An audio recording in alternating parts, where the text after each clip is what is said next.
what evil lurks in the hearts of men. The shadow knows.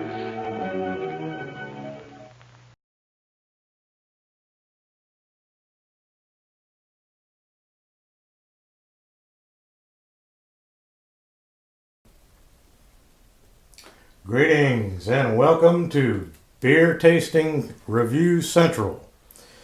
Today we've got a special beer tasting and review for you. We're going to be reviewing my first homebrew beer. This is the beer that John and I brewed, guess it's been almost a couple of months ago now. And if you haven't watched my videos on that process, then I recommend you go ahead and do it so you know what we're talking about. And the beer has been bottle conditioning for 2 weeks in the refrigerator, and yesterday marked the 2-week mark, so today we're finally going to taste it, and I can't hardly wait.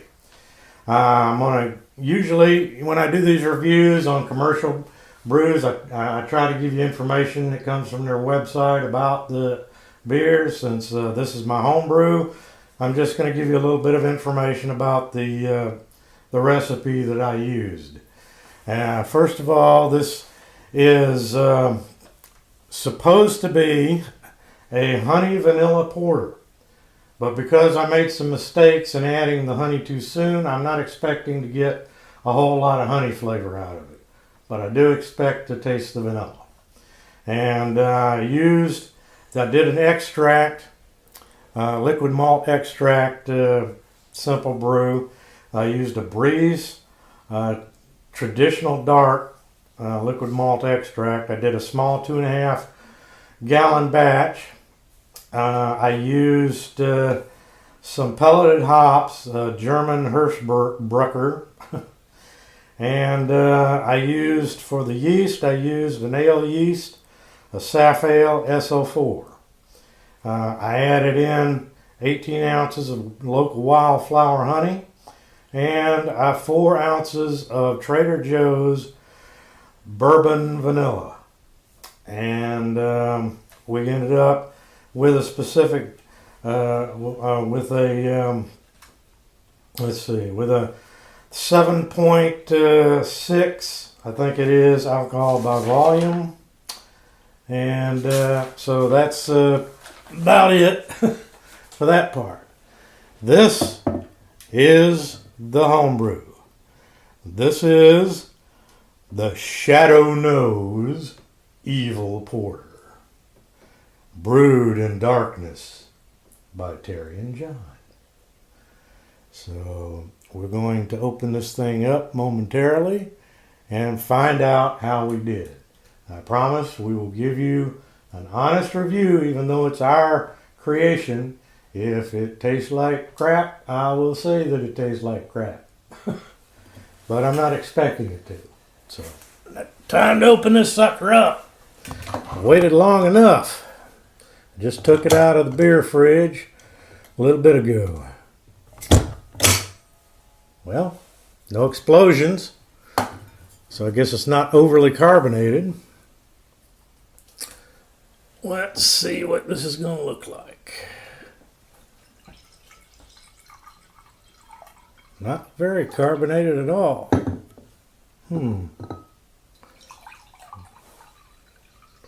Not sure why that is.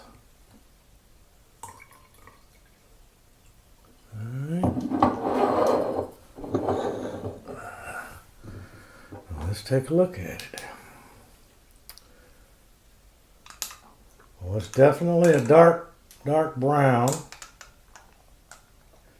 And this is an unfiltered beer, but I was expecting it to be clearer than this. It was a good bit clearer when we put it in the bottles. Not sure how well you can see that. something must have gone wrong in the carbonation process because I'm not seeing much carbonation at all. I see a little bit of bubbles, but certainly not what I expected. And it's not as clear as I thought it would be. It seems almost like you would expect from an unfiltered beer, which, like I say, of course this is. But that's not the important part. So come on over here, John, so we can find out about the important part. All right. First, let's have a smell. I smell bourbon. A little bit. I definitely smell vanilla. Yeah. Shall we bite the bullet? Let's do.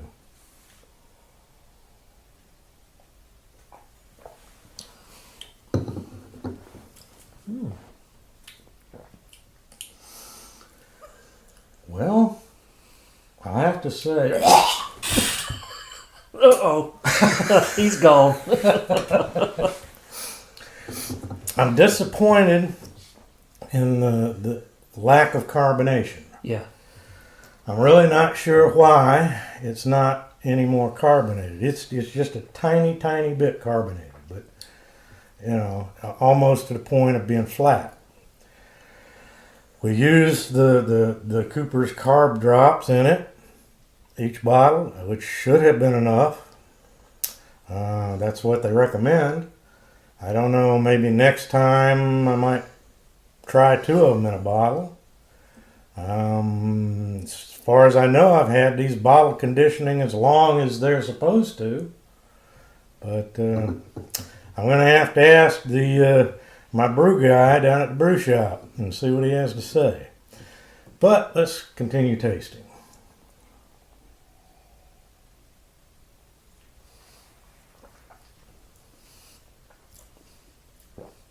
I do taste the vanilla. I taste the vanilla, The bourbon flavor. a little bit of bourbon flavor, because the vanilla extract was extracted in bourbon. I definitely taste malt. It's not it's not a bad taste.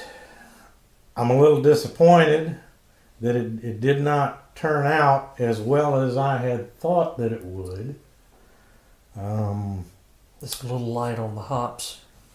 Well, I expected that, but I did expect a little bit more hops, you know, than what we got. Yeah. I'm having a hard time deciding about this. Because it does have a little carbonation, but not much. Yes, it would be better with more carbonation. I think that's the main thing that I'm having a problem with, is the fact that it's not properly carbonated. It's almost to the point of being flat. Almost. Flavor-wise, though, The flavor I like. Flavor's good and I smooth. think the flavor is good. It's smooth. You can taste the vanilla, but I'll say, based on what everybody was telling me about how I added too much vanilla, I don't find the vanilla flavor to be overwhelming at all. No. In fact, it's very light. Yes, it is. So I'm surprised at that. Can you taste any of the honey? Maybe just very lightly. Basically, I taste right at the end. I'm thinking the same thing. Yeah, right at the end, I'm tasting just a very slight honey sweetness. Yeah. I also taste roastiness from the malt. I'm not getting any bitterness at all. No. So I definitely screwed up on the hops in the boil and didn't let them boil long enough. Didn't put them in and leave them in long enough. So another lesson learned. We'll do better next time. We will. And I can't, this is one bottle out of 24. So I can't say that none of them are properly carbonated. That's true. We'll have to pop another one to find out. It could just be this bottle didn't take. Yeah. I really don't know. I don't have enough home brewing experience to be able to say and to be able to diagnose whatever the problem might have been. Because I did everything right as far as I know according to the directions. Yeah. So I'm just going to have to talk to somebody who knows more, and that'd be JP. I'll have him taste it, and then I'll have him tell me what I did wrong with the carbonation process. I have a hard time trying to grade this. If it had been properly carbonated, I would give it a definite solid thumbs up, because based on the flavor, but due to the lack of carbonation, I'm going to give it a provisional thumbs up. Yeah. I don't know what else to say. I don't know what else to do. I have to say that of all the things I was expecting that might have gone wrong with this beer, lack of carbonation was not one of the things that I was worried about. Because, I mean, I just don't understand why. So, I will do a follow-up to this review after I see JP, and I'll let you know what he thinks of the taste, and I will also let you know what he says about why it's not carbonated like it should be. So, until then, I hope you have better luck home brewing than I have so far. So this is Spec Ops 56 and this guy over here saying so long. Man, what a